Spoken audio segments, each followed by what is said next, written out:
Hello students मु पंकजिनी समस्त छात्र छात्री को ए यूट्यूब चैनल रे स्वागत करुच्ची। वर्तमान आम पॉलिटिकल साइंस रो यूनिट 5 रु समस्त 2 एवं 3 मार्क्स क्वेश्चन गुड़ी को डिस्कसन करवा। जो क्वेश्चन रो अधिक संभावना अच्छी जहाँ को मु चॉइस कर चूज कर सिलेक्टेड कर मोस्ट इम्पोर्टेंट रे तुमको देदेवी ताकू तमें अधिक स्ट्रेस देकी बुझिबो और भल भाव लिखिबो। ओके, प्रथम प्रश्नटी हूँ अस्त्र शस्त्र प्रतियोगिता कौन? मोस्ट इम्पोर्टेंट क्वेश्चन पिला माने अस्त्र शस्त्र प्रतियोगिता 2 मार्क्स भी आसीपारे एवं 3 मार्क्स भी तार आसबार संभावना अधिक अच्छी।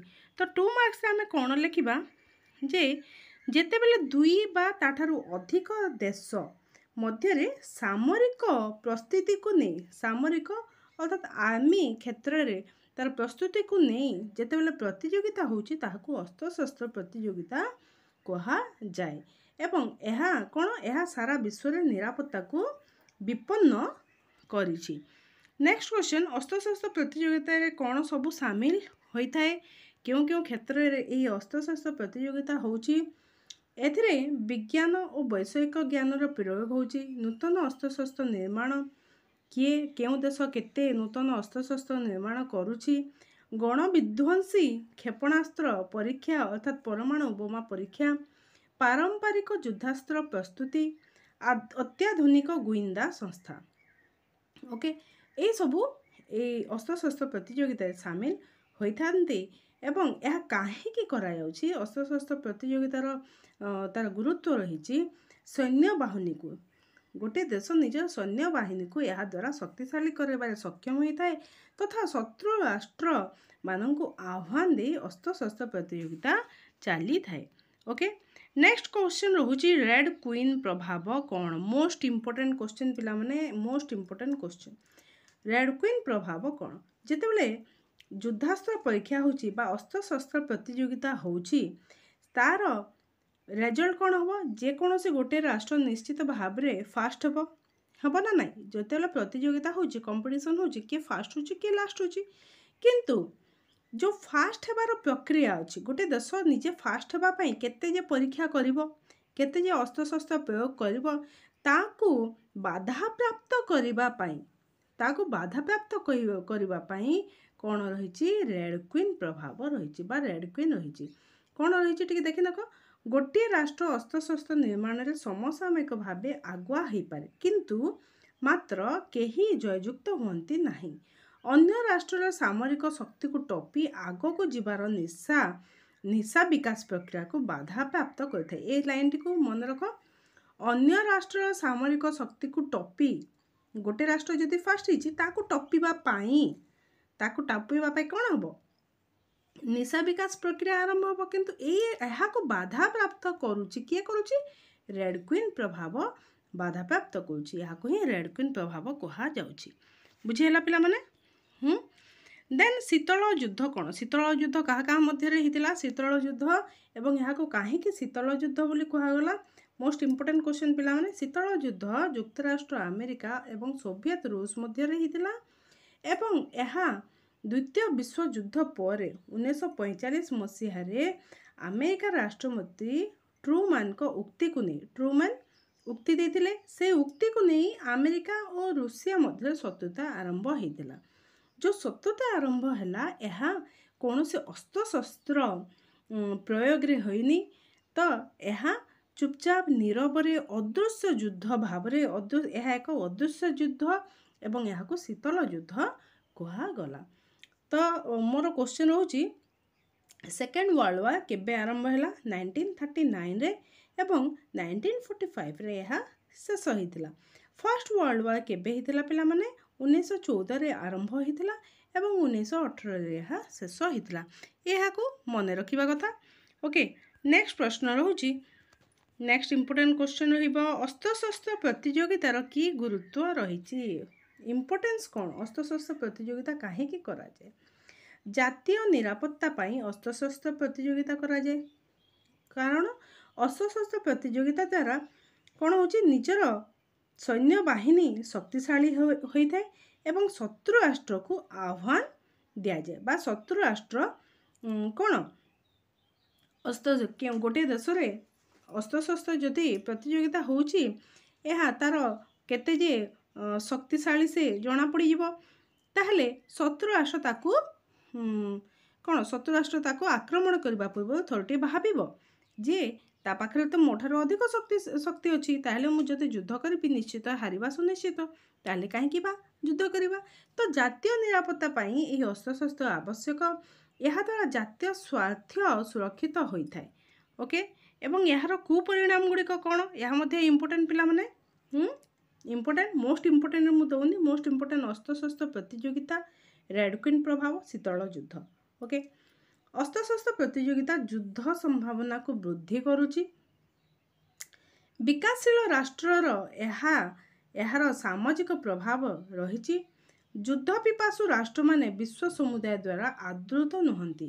ଯେଉଁମାନେ ଯୁଦ୍ଧ ପିପାସୁ, ଯେପରିକି ପାକିସ୍ତାନ, କ'ଣ ସେ ଯୁଦ୍ଧକୁ ଆତଙ୍କବାଦକୁ ସେ ପ୍ରଶ୍ରୟ ଦେଉଛି, ତ ତାକୁ କେଉଁ ବିଶ୍ୱ ସମୁଦାୟରେ ସେଇ ଯେଉଁ ପାକିସ୍ତାନ ସମସ୍ତଙ୍କ ଦ୍ୱାରା କିପରି ଭାବରେ ସମ୍ମାନ ପାଉଛି ଆମେ ସମସ୍ତେ ଜାଣିଛୁ। ଓକେ, ଏ ରହିଲା ତା'ର କୁପରିଣାମ। ନେକ୍ସଟ କ୍ୱେଶ୍ଚନ୍ ରହିବ। ନେକ୍ସଟ କ୍ୱେଶ୍ଚନ୍, ପିଲାମାନେ ନିରସ୍ତ୍ରୀକରଣ ଗତ ଥରକ ଆସିଥିଲା 2023ରେ, ଏ ବର୍ଷକୁ ଆମେ ନେଉନି, କିନ୍ତୁ ନିରସ୍ତ୍ରୀକରଣ ତୁମର ଆବଶ୍ୟକତା ଆସିପାରେ। ନିରସ୍ତ୍ରୀକରଣର 3ଟି ଆବଶ୍ୟକତା କ'ଣ ପିଲାମାନେ? ନିରସ୍ତ୍ରୀକରଣ ଅର୍ଥାତ୍ କ'ଣରେ? ଅସ୍ତ୍ରଶସ୍ତ୍ର କମାଇବା ସହ ପରେ ସମାପ୍ତ କରିଦେବା। ଅସ୍ତ୍ରୀକରଣର ବିପରୀତ ହେଲା ନିରସ୍ତ୍ରୀକରଣ। ନିରସ୍ତ୍ରୀକରଣର 3ଟି ଆବଶ୍ୟକତା କ'ଣ କ'ଣ? ଯୁଦ୍ଧ ଭୟରୁ ମୁକ୍ତି ଏକ ଆବଶ୍ୟକତା, ଯୁଦ୍ଧ ଭୟରୁ ମୁକ୍ତି, ବିଶ୍ୱ ଶାନ୍ତି ପ୍ରତିଷ୍ଠା, ଦେନ୍ ଆନ୍ତର୍ଜାତିକ ସୁରକ୍ଷା ସମସ୍ତଙ୍କ ପାଇଁ ଆବଶ୍ୟକ। ତ ଆନ୍ତର୍ଜାତିକ ସୁରକ୍ଷା ପାଇଁ ନିରସ୍ତ୍ରୀକରଣର ଆବଶ୍ୟକତା ରହିଛି, ବିଶ୍ୱ ଶାନ୍ତି ପ୍ରତିଷ୍ଠା ପାଇଁ ଏବଂ ଯୁଦ୍ଧ ଭୟରୁ ମୁକ୍ତି। ଏ 3ଟି ହେଉଛି ଏହାର ଆବଶ୍ୟକତା। ଠିକ୍ ଅଛି। ନେକ୍ସଟ ଇମ୍ପୋର୍ଟାଣ୍ଟ କ୍ୱେଶ୍ଚନ୍ ରହିବ, ପଞ୍ଚଶକ୍ତି ସନ୍ଧି କ'ଣ? ପିଲାମାନେ ପଞ୍ଚଶକ୍ତି ସନ୍ଧି ତୁମେ 2 ମାର୍କସ୍ ଏବଂ 3 ମାର୍କସ୍ ଉଭୟ ପାଇଁ ଦେଖିବ। ଏହା ମୋଷ୍ଟ ଇମ୍ପୋର୍ଟାଣ୍ଟ କ୍ୱେଶ୍ଚନ୍। ପଞ୍ଚଶକ୍ତି ସନ୍ଧି, ପଞ୍ଚ ଅର୍ଥାତ୍ ପାଞ୍ଚଟି ଶକ୍ତି ମଧ୍ୟରେ ସନ୍ଧି। ସେଇ 5ଟି ଶକ୍ତି କିଏ କିଏ? America, Britain, France, Japan, Italy. এই 5ଟି ଶକ୍ତି ମଧ୍ୟରେ ଗୋଟିଏ ସ୍ୱାକ୍ଷର ହୋଇଥିଲା। ତା କ'ଣ? 1921 ମସିହାରେ ୱାଶିଂଟନଠାରେ ଅନୁଷ୍ଠିତ ନୌ ଶକ୍ତି ସମ୍ମିଳନୀରେ 7 ଗୋଟିଏ ସନ୍ଧି ସ୍ୱାକ୍ଷରିତ ହୋଇଥିଲା। ସେ ମଧ୍ୟରୁ ନୌବାହିନୀ ନିରସ୍ତ୍ରୀକରଣ ଉପରେ 2ଟି ପଞ୍ଚଶକ୍ତି ସନ୍ଧି ସ୍ୱାକ୍ଷରିତ ହୋଇଥିଲା। ଓକେ, ବୁଝିହେଲା? 2ଟି ପଞ୍ଚଶକ୍ତି ସନ୍ଧି ସ୍ୱାକ୍ଷରିତ ହୋଇଥିଲା। ଏବଂ କାହା ମଧ୍ୟରେ ସ୍ୱାକ୍ଷର ହୋଇଥିଲା କହିଲି? ତ ଏ ହେଉଛି ପଞ୍ଚଶକ୍ତି ସନ୍ଧି। ଯଦି 3 ମାର୍କରେ ଆସିଲା ତାହେଲେ ତୁମେ ତାକୁ ଆଉ ଟିକେ ଅଧିକ 6ଟିରୁ 7ଟି ବାକ୍ୟରେ ନିଶ୍ଚିତ ଭାବରେ ତୁମେ ପଏଣ୍ଟ ୱାଇଜ୍ ଲେଖିପାର ବା ପାରାଗ୍ରାଫରେ ଲେଖିପାର, କିନ୍ତୁ ମୁଁ କହିବି ତୁମେ ପଏଣ୍ଟ ୱାଇଜ୍ ଲେଖ, ବେଶୀ ଭଲ ରହିବ। ଓକେ, ନେକ୍ସଟ କ୍ୱେଶ୍ଚନ୍ ରହିବ। ନେକ୍ସଟ କ୍ୱେଶ୍ଚନ୍, ମାନବିକ ନିରାପତ୍ତାର 3 ଗୋଟି ବୈଶିଷ୍ଟ୍ୟ ଲେଖ। ମାନବିକ ନିରାପତ୍ତା କ'ଣ? ଏହା ମଧ୍ୟ 2 ଏବଂ 3 ମାର୍କସ୍ କ୍ୱେଶ୍ଚନ୍ ପାଇଁ ତୁମେ ନୋଟେଡ୍ କରିଦିଅ। ଓକେ, ବହୁତ ଇମ୍ପୋର୍ଟାଣ୍ଟ କ୍ୱେଶ୍ଚନ୍। ମାନବିକ ନିରାପତ୍ତା 3 ମାର୍କସ୍ କ୍ୱେଶ୍ଚନ୍, 3 ମାର୍କସ୍ ପାଇଁ ବହୁତ ଇମ୍ପୋର୍ଟାଣ୍ଟ। 2 ମାର୍କସ୍ରେ ଜାଣିଥାଅ କ'ଣ? ଅସ୍ତ୍ରୀକରଣ ଯୋଗୁଁ ମାନବ ସମାଜ ଧ୍ୱଂସ ଆଡ଼କୁ ଗତି କରୁଥିବାରୁ ନିରସ୍ତ୍ରୀକରଣର ଆବଶ୍ୟକତା ରହିଛି, ଯାହାର ମୂଳ ଲକ୍ଷ୍ୟ କ'ଣ? ଯାହାର ଆକ୍ଚୁଆଲ ଲକ୍ଷ୍ୟ ହେଉଛି ମାନବିକ ନିରାପତ୍ତା। ଓକେ, ଏହାର 3 ଗୋଟି ବୈଶିଷ୍ଟ୍ୟ ହେଉଛି, ଏହା ବ୍ୟକ୍ତିକେନ୍ଦ୍ରିକ, ବ୍ୟକ୍ତିମାନଙ୍କର ନିରାପତ୍ତା ବା ତାକୁ ସୁରକ୍ଷା ଯୋଗାଇ ଦେବା, ମାନବିକ ଅଧିକାର ଏକ ବହୁବିଧ ଚିନ୍ତାଧାରା ଏବଂ ମାନବିକ ନିରାପତ୍ତା ଦ୍ୱାରା ମଣିଷମାନଙ୍କର ମୌଳିକ ଆବଶ୍ୟକତା ପୂରଣ ହୋଇପାରିବ ଇତ୍ୟାଦି ହେଉଛି ମାନବିକ ନିରାପତ୍ତାର 3ଟି ବୈଶିଷ୍ଟ୍ୟ। ଦେନ୍ ଆଉ ଗୋଟେ ଇମ୍ପୋର୍ଟାଣ୍ଟ କ୍ୱେଶ୍ଚନ୍, ଆତଙ୍କବାଦ କ'ଣ? ଆତଙ୍କବାଦ ଏଥରକ ଆସିବରେ ପିଲାମାନେ ନିଶ୍ଚିତ ଭାବରେ ଆସିବ। ଆତଙ୍କବାଦ ବା ସନ୍ତ୍ରାସବାଦ କ'ଣ ହେଉଛି? ସାମ୍ପ୍ରତିକ ପରିସ୍ଥିତିରେ ମଣିଷ ସମାଜ ପାଇଁ ଗୋଟିଏ ପ୍ରମୁଖ ଆହ୍ୱାନ, ଗୋଟେ ଚ୍ୟାଲେଞ୍ଜ ଆତଙ୍କବାଦ। ଯେଉଁ କାର୍ଯ୍ୟ ଦ୍ୱାରା ଆତଙ୍କବାଦ କ'ଣ? ଆତଙ୍କବାଦ ଅର୍ଥାତ୍ କିପରି କାର୍ଯ୍ୟକୁ ଆତଙ୍କବାଦ କାର୍ଯ୍ୟ ବୋଲି କୁହାଯାଉଛି ଏବଂ ଯେଉଁମାନେ ଏହି କାର୍ଯ୍ୟରେ ଲିପ୍ତ ଅଛନ୍ତି ତାଙ୍କୁ ଆତଙ୍କବାଦୀ କୁହାଯାଉଛି। ଯେଉଁ କାର୍ଯ୍ୟ ଦ୍ୱାରା ହତ୍ୟା, ଶାରୀରିକ ଆଘାତ ଦ୍ୱାରା ନିରୀହ ଜନତା, ସରକାର ତଥା ଆନ୍ତର୍ଜାତିକ ସଂଗଠନକୁ ଭୟଭୀତ କରି ନିର୍ଦ୍ଦିଷ୍ଟ କାର୍ଯ୍ୟ କରିବା ବା ନ କରିବାକୁ ବାଧ୍ୟ କରାଯାଏ, ତାହାକୁ ଆତଙ୍କବାଦ କୁହାଯାଏ। ବର୍ତ୍ତମାନ ସମସ୍ତ ରାଷ୍ଟ୍ରରେ ପ୍ରାୟ ଆତଙ୍କବାଦ ଦେଖାଯାଉଛି। ସମସ୍ତ ରାଷ୍ଟ୍ରରେ ପ୍ରାୟତଃ ଆତଙ୍କବାଦ ଦେଖାଯାଉଛି। ଏହା ଗୋଟେ ଆହ୍ୱାନ, କେଉଁ ବର୍ତ୍ତମାନର ପରିସ୍ଥିତି ପାଇଁ, ମଣିଷ ସମାଜ ପାଇଁ ଗୋଟେ ଚ୍ୟାଲେଞ୍ଜ, ମୁଖ୍ୟ ଚ୍ୟାଲେଞ୍ଜ ହେଉଛି ଆତଙ୍କବାଦ। ନେକ୍ସଟ ଇମ୍ପୋର୍ଟାଣ୍ଟ କ୍ୱେଶ୍ଚନ୍ ରହିବ, ବିଶ୍ୱବ୍ୟାପୀ ଦାରିଦ୍ର୍ୟତା କ'ଣ? ବିଶ୍ୱବ୍ୟାପୀ ଦାରିଦ୍ର୍ୟତା କ'ଣ? ଏହା କ'ଣ? ଏହା ହେଉଛି ଗୋଟେ ପ୍ରମୁଖ ଆହ୍ୱାନ। କାହା ପାଇଁ ଗୋଟେ ପ୍ରମୁଖ ଆହ୍ୱାନ? ସମ୍ପ୍ରତି ବିଶ୍ୱରେ ମାନବିକ ସୁରକ୍ଷା ପ୍ରତି ଗୋଟେ ପ୍ରମୁଖ ଆହ୍ୱାନ ହେଉଛି ବିଶ୍ୱ ଦାରିଦ୍ର୍ୟତା। ଖାଦ୍ୟ ଦାରିଦ୍ର୍ୟତା ଅର୍ଥାତ୍ ଖାଦ୍ୟ, ପୋଷାକ, ବାସଗୃହ, ଶିକ୍ଷା, ଔଷଧରୁ ବଞ୍ଚିତ ବ୍ୟକ୍ତି ଦରିଦ୍ର କୁହାଯାଏ, ତାଙ୍କୁ ଦରିଦ୍ର କୁହାଯାଏ। ତ ଦାରିଦ୍ର୍ୟକୁ ନେଇ ଆନ୍ତର୍ଜାତିକ କ୍ଷେତ୍ରରେ ତାର ତାରତମ୍ୟ ଦେଖାଯାଉଛି। ତ ଏଇ ଦାରିଦ୍ର୍ୟତା କେଉଁଠାରେ ଦେଖାଯାଏ? ଦାରିଦ୍ର୍ୟତା ପ୍ରାୟତଃ ପୃଥିବୀର ସବୁ ସ୍ଥାନରେ ଦେଖାଯାଉଛି। ଏହାର କାରଣ ଗୁଡ଼ିକ କ'ଣ? ସାମ୍ରାଜ୍ୟବାଦ ଓ ଉପନିବେଶବାଦ ମୁଖ୍ୟ କାରଣ ରହିଛି। ସାମାଜିକ ବୈଷମ୍ୟ ଯୋଗୁଁ ଦାରିଦ୍ର୍ୟତା ଦେଖାଯାଉଛି। ପ୍ରାକୃତିକ ବିପର୍ଯ୍ୟୟ ମଧ୍ୟ ଏହାର ଏକ କାରଣ ଏବଂ ଜନସଂଖ୍ୟା ବୃଦ୍ଧି ମଧ୍ୟ ଏହାର ଗୋଟିଏ ବିଶ୍ୱ ଦାରିଦ୍ର୍ୟତାର ଗୋଟିଏ କାରଣ। ଠିକ୍ ଅଛି। ନେକ୍ସଟ, ପରିବେଶର ପ୍ରକାରଭେଦ ଜାଣିଥାଅ। ପରିବେଶରୁ କ୍ୱେଶ୍ଚନ୍ ଗୋଟେ ନିଶ୍ଚିତ ଆସିବ। ପରିବେଶ ସାଧାରଣତଃ ଦୁଇ ଭାଗରେ ବିଭକ୍ତ କରାଯାଇଛି। ଗୋଟେ ହେଉଛି ପ୍ରାକୃତିକ, ଆଉ ଗୋଟେ ମାନବୀୟ ପରିବେଶ। ଅଶ୍ମମଣ୍ଡଳ, ବାୟୁମଣ୍ଡଳ, ବାରିମଣ୍ଡଳ, ଜୈବମଣ୍ଡଳ ଇତ୍ୟାଦିକୁ ପରିବେଶ ଇତ୍ୟାଦିକୁ ନେଇ ପ୍ରାକୃତିକ ପରିବେଶ ଗଠିତ ଏବଂ ଜନସଂଖ୍ୟା, ଜନବସତି, ରାଜନୈତିକ ଅବସ୍ଥାକୁ ନେଇ ମାନବୀୟ ପରିବେଶ ସୃଷ୍ଟ। ଠିକ୍ ଅଛି। ଏବଂ ନବୀକରଣ ଯୋଗ୍ୟ ସମ୍ପଦ କ'ଣ? ନବୀକରଣ ଅଯୋଗ୍ୟ ସମ୍ପଦ କ'ଣ? ଏହା ଜାଣିଛ, ଯେଉଁ ସମ୍ପଦକୁ ବାରମ୍ବାର ବ୍ୟବହାର କରାଯାଏ ତାକୁ ପୁନରାବସ୍ଥା ଫେରିଆସେ, ଯେପରିକି ଜଳ, ବାୟୁ, ମୃତ୍ତିକା, ଏହା ହେଉଛି ନବୀକରଣ ଯୋଗ୍ୟ। ଏବଂ ନବୀକରଣ ଅଯୋଗ୍ୟ ସମ୍ପଦ କହିଲେ ଯେଉଁ ସମ୍ପଦ ଥରେ କ୍ଷୟ ହେଲା ପରେ ତାର ପୁନଃ ସେହି ରୂପକୁ ସେ ଫେରି ଆସିପାରେ ନାହିଁ, ତାକୁ ନବୀକରଣ ଅଯୋଗ୍ୟ ବୋଲି କୁହାଯାଉଛି। ବାୟୁ ପ୍ରଦୂଷଣର 3ଟି କାରଣ ଲେଖ। ଇମ୍ପୋର୍ଟାଣ୍ଟ କ୍ୱେଶ୍ଚନ୍ ପିଲାମାନେ। ବାୟୁ ପ୍ରଦୂଷଣର ବହୁତ ଗୁଡ଼ିଏ କାରଣ ରହିଛି, ଯେପରିକି ଧୂଆଁ ସୃଷ୍ଟି ଦ୍ୱାରା, ଧୂଆଁ ଯୋଗୁଁ ବାୟୁ ପ୍ରଦୂଷିତ ହେଉଛି। ଧୂଆଁ କେଉଁଠାରୁ ନିର୍ଗତ ହେଉଛି? କାଠ, କୋଇଲା, ପେଟ୍ରୋଲ, ଘାସ, ପତ୍ର ଇତ୍ୟାଦି ଜଳାଇବା ଦ୍ୱାରା ବା ପୋଡ଼ିବା ଦ୍ୱାରା ଧୂଆଁ ସୃଷ୍ଟି ହେଉଛି ଏବଂ ବାୟୁ ପ୍ରଦୂଷିତ ହେଉଛି। ଦେନ୍ ଆଉ କେଉଁ ଗ୍ୟାସ୍ ଦ୍ୱାରା ମଧ୍ୟ ବାୟୁ ପ୍ରଦୂଷିତ ହେଉଛି? ସବୁ ଗ୍ୟାସ୍ କେଉଁଠାରୁ ବାହାରୁଛି? ଯାନବାହନରୁ। ଓକେ, ଗାଡ଼ି ମଟର ଯାନ ଦ୍ୱାରା ଯେଉଁ ନିର୍ଗତ କାର୍ବନ ମୋନୋକ୍ସାଇଡ୍ ଗ୍ୟାସ୍ ବାୟୁକୁ ଦୂଷିତ କରୁଛି। ଦେନ୍ ଆଉ ଗୋଟେ ପ୍ରାକୃତିକ କ୍ଷେତ୍ରରେ ମଧ୍ୟ ଅଛି। ସକ୍ରିୟ ଆଗ୍ନେୟଗିରି, ସାର କାରଖାନା, କୋଇଲାର ଖଣିଜ ତୈଳ ସହ ଦହନ ଯୋଗୁଁ ବାୟୁ ପ୍ରଦୂଷିତ ହେଉଛି। ଓକେ, ଜଳ ପ୍ରଦୂଷଣର ପ୍ରଭାବ କ'ଣ? ଜଳ ପ୍ରଦୂଷଣ ପିଲାମାନେ, ଜଳ ପ୍ରଦୂଷଣରୁ ନିଶ୍ଚିତ ଗୋଟେ କ୍ୱେଶ୍ଚନ୍ ଆସିବ। ଜଳ ପ୍ରଦୂଷଣ କ'ଣ? ଏହାର ପ୍ରଭାବ କ'ଣ? କାହିଁକି ଏହା ହେଉଛି? ଓକେ, ଜଳର ପ୍ରାକୃତିକ ଅବସ୍ଥାରେ ପରିବର୍ତ୍ତନ ଘଟେ। ଜଳଜ ଜୀବମାନଙ୍କର ମୃତ୍ୟୁ ହେଉଛି ଜଳ ପ୍ରଦୂଷଣ ଦ୍ୱାରା। ଅନେକ ସଂକ୍ରାମକ ରୋଗ ମଧ୍ୟ ଜଳ ପ୍ରଦୂଷଣ ଦ୍ୱାରା ହେଉଛି। ଦେନ୍ ବିକିରଣ ପ୍ରଦୂଷଣ କ'ଣ? ମୋଷ୍ଟ ଇମ୍ପୋର୍ଟାଣ୍ଟ କ୍ୱେଶ୍ଚନ୍, ବିକିରଣ ପ୍ରଦୂଷଣ କ'ଣ? ଅତି ଭୟଙ୍କର, ସବୁଠାରୁ ଭୟଙ୍କର ପ୍ରଦୂଷଣ ହେଉଛି ବିକିରଣ ପ୍ରଦୂଷଣ। ଏହା କେଉଁଠାରୁ ନିର୍ଗତ ହେଉଛି? ପରମାଣୁ ଅସ୍ତ୍ରଶସ୍ତ୍ର, ଔଷାଧିକରଣ ପ୍ରକ୍ରିୟାର ବ୍ୟବହାର, ବିଦ୍ୟୁତ ରିଆକ୍ଟର ଇତ୍ୟାଦି ଯୋଗୁଁ ବିକିରଣ ପ୍ରଦୂଷଣ ଘଟିଥାଏ। ଏହି ପରମାଣୁ ନିର୍ଗତ ଶକ୍ତି ଗୋଟିଏ ସ୍ଥାନରୁ ମହାଶୂନ୍ୟ ଦ୍ୱାରା ବିକିରଣ ସ୍ଥାନାନ୍ତରିତ ହୋଇଥାଏ। ଓକେ, ନେକ୍ସଟ, ବିଶ୍ୱ ତାପମାତ୍ରା କାହିଁକି ବୃଦ୍ଧି ପାଉଛି? ବିଶ୍ୱ ତାପମାତ୍ରା ବୃଦ୍ଧିର ଅର୍ଥ କ'ଣ? ବିଶ୍ୱ ତାପମାତ୍ରା ବୃଦ୍ଧିର ଅର୍ଥ କ'ଣ? Most important question. ପରିବେଶ ଜନିତ ବହୁତ ଗୁଡ଼ିଏ ସମସ୍ୟା ଅଛି, ସେହି ମଧ୍ୟରୁ ବିଶ୍ୱ ତାପମାତ୍ରା ମଧ୍ୟ ଅନ୍ୟତମ। ବାୟୁମଣ୍ଡଳରେ ସବୁଜ କୋଠରୀ ପ୍ରଭାବ, ଗ୍ରୀନ୍ ହାଉସ୍ ଇଫେକ୍ଟ ଯେଉଁ ଅଛି, ସବୁଜ କୋଠରୀ ବାଷ୍ପର ଅତ୍ୟଧିକ କେନ୍ଦ୍ରୀକରଣ ଯୋଗୁଁ ପୃଥିବୀ ପୃଷ୍ଠରେ ତାପମାତ୍ରାର କ୍ରମାଗତ ବୃଦ୍ଧିକୁ ବିଶ୍ୱ ତାପମାତ୍ରା ବୃଦ୍ଧି ବୋଲି କୁହାଯାଏ। ଓକେ, 2 ମାର୍କ୍ସ କ୍ୱେଶ୍ଚନ୍, ତାକୁ 3 ମାର୍କ୍ସ କ୍ୱେଶ୍ଚନ୍ ପାଇଁ ତୁମେ देखिए विश्व तापमात्रा वृद्धि को बोथ 2 एंड 3 मार्क्स क्वेश्चन पाई तुम्हें देखिनिय।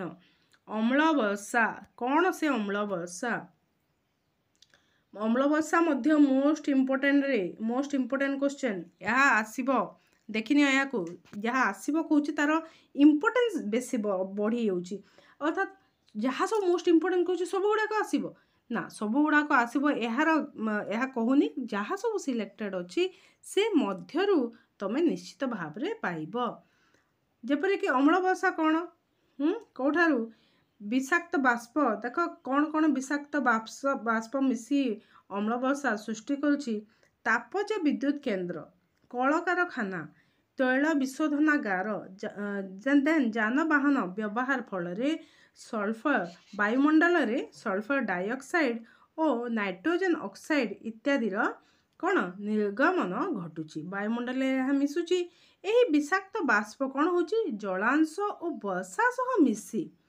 यही विषाक्त बाष्प कौन जलांश एवं वर्षा सह मिसी विभिन्न प्रकार अम्ल वर्षा सृष्टि करे यह जेतेबेले भूपृष्ठ को आसे यह को कौन कहा जाउची यह को अम्ल वर्षा बोली कहा जाए।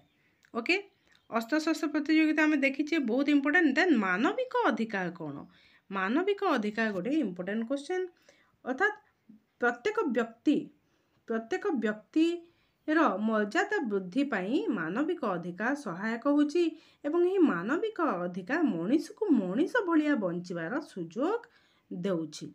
ओके अधिकार कौन जानछु मनीष को सामाजिक क्षेत्र में सुप्रतिष्ठित करता एवं मानविक अधिकार होची मनीष को मनीष भली बंचिबार सुजोग देउची एवं व्यक्तिर मर्यादा को वृद्धि करिबारे सहायक होची। ओके एवं लास्ट क्वेश्चन देख परमाणु अस्त्र अप्रसार संधि कौन परमाणु अस्त्र अप्रसार संधि कौन ए संधि 1968 मसीहा जुलाई मासरे लंडन मस्को वाशिंगटन ठारे स्वाक्षरित होता 1970 मार्च मास 5 तारिख रु कार्यकारी है एवं यही चुक्ति द्वारा परमाणु संपन्न राष्ट्र माने अन्य राष्ट्र मानंकु परमाणु अस्त्रशस्त्र संक्रांतीय ज्ञान कौशल प्रदान करि पारिबे नाही। एही चुक्ति रे कौन रहिला एही चुक्ति रे रहिला तो जो देश माने राष्ट्र माने परमाणु संपन्न अटंती से माने अन्य राष्ट्र मानंकु परमाणु अस्त्रशस्त्र संक्रांतीय ज्ञान कौशल प्रदान करि पारिबे नाही। पिला माने एही सहित आउ दुईटी क्वेश्चन को तुम 2 मार्क्स क्वेश्चन देख कौन सॉल्ट 1 कौन सॉल्ट 2 कौन सॉल्ट 1 कहा मध्य होता यह सामरिक कौशल शस्त्र सीमित संधि सॉल्ट 1 एवं सॉल्ट 2 यह मध्य इंपोर्टेंट क्वेश्चन पिला माने सॉल्ट 1 होची 1972 रे अमेरिका और रूसिया द्वारा स्वाक्षरित होता एवं सॉल्ट 2 1979 रे कहा मध्य होता अमेरिका और रूस राष्ट्रपति अमेरिका एवं रूस राष्ट्रपति द्वारा सॉल्ट 2 मध्य मे मासरे स्वाक्षरित होता। ओके ये सॉल्ट 1 एवं सॉल्ट 2 मध्य तुम्हें मन रखिबो काहे की हितला कहा मध्य रे हितला।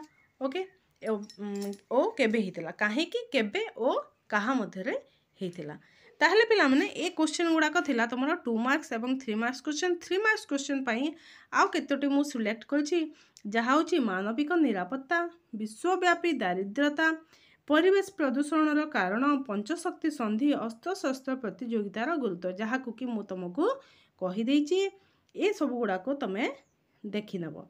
ठीक अच्छे पिला माने वर्तमान पाई रहिली आउ मु भाबुची कि भेरी सिमिलर टेस्ट पूरा संपूर्ण 100 मार्क्स रो आमे करिबा ताहले ए VST गुड़ाक आनिबा कि आनिबानी तमे प्लीज कमेंट लिखिकी जनइब ए एक गोटे होची वीडियो तापर आउटे कहूची भेरी सिमिलर टेस्ट नुह यस 2 मार्क्स से जो क्वेश्चन गुड़ाक प्रति वर्ष प्रायतः most repeated questions in board exam 2 marks ताहाको भी मु नहीं कि आसीबी बोली भाबुची एवं माराथन रे आमे MCQ करिबा तो जोटी तुम भावुच प्रथमे आनिबा ताको कमेंट लिखिकी जनइब बा ए तीनिटी की ही करबा ताको भी कमेंट लिखिकी जनइब।